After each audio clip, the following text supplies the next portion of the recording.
Hey everyone, so it has been about 2 days since I got my iPad, and I just wanted to share with you guys my first impressions and my first thoughts and just things like that. So overall, I do have to say I really do enjoy my iPad. I think it's a really good product. It has amazing features and it really suits my personal needs. So I ended up getting the iPad Pro 2020 with the 11-inch display and with 128 gigs.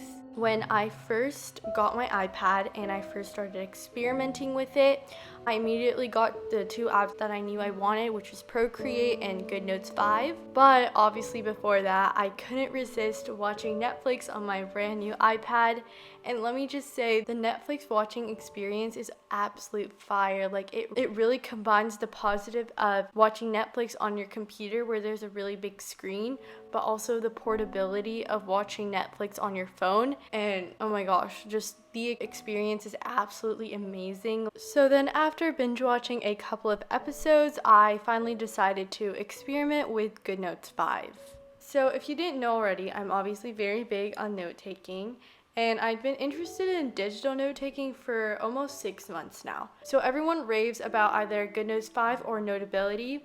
I watched a bunch of comparison videos and ultimately I decided to get GoodNotes 5. I have to admit my first experience with GoodNotes 5 was not that great. It took me 5 to 7 hours just to figure out how to hold my pencil comfortably, how to write comfortably, how much I should zoom in, how big I should write, and just things like that. My handwriting was really sloppy when I first started off, but I think now I kind of got used to it. I think now I'm a lot more comfortable with it. There's this one feature on GoodNotes 5 and it's the magnification tool, and everyone really loves it. Everyone raves about it, but I really hate that tool. I think it's really annoying. I just personally like to manually zoom in and just like scroll a little bit to continue writing. I think it works for me. But overall I do really like GoodNotes 5. I have yet to experiment with Procreate and fully understand all the features, but once I have, I will be sure to share my experience with it. Other than that, my experience with the iPad overall. So because I'm very familiar with Apple and just Apple products in general, having an iPad wasn't really that new to me. I have had an iPad before. It was the very, very first iPad that came out. So obviously from that to this is a very big leap, but it was still pretty easy to use. I've definitely been using my iPad a lot more than my phone. Whenever I look at my phone now, it just seems way too small. It just seems way too impractical, because on my iPad, I can still text people like I normally do.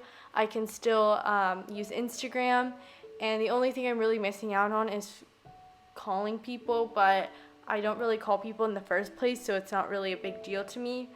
For me, my view on it is that the iPad is just like a really big phone.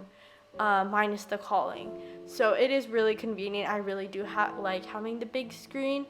I don't regret not getting a 12.9 inch. I think that might have been too big for me. I think the 11 inch is the perfect size. It's not too big, it's not too small. Another thing I like with the iPad is the split screen option. I think that's really cool. I like the idea of an iPad just basically being your portable computer. And yeah, so like I said, I really enjoy all the features of this iPad, and I'm so grateful to have this iPad in the first place. So that's pretty much all I have to say for this video. Thank you guys so much for watching, and I'll see you guys later. Bye!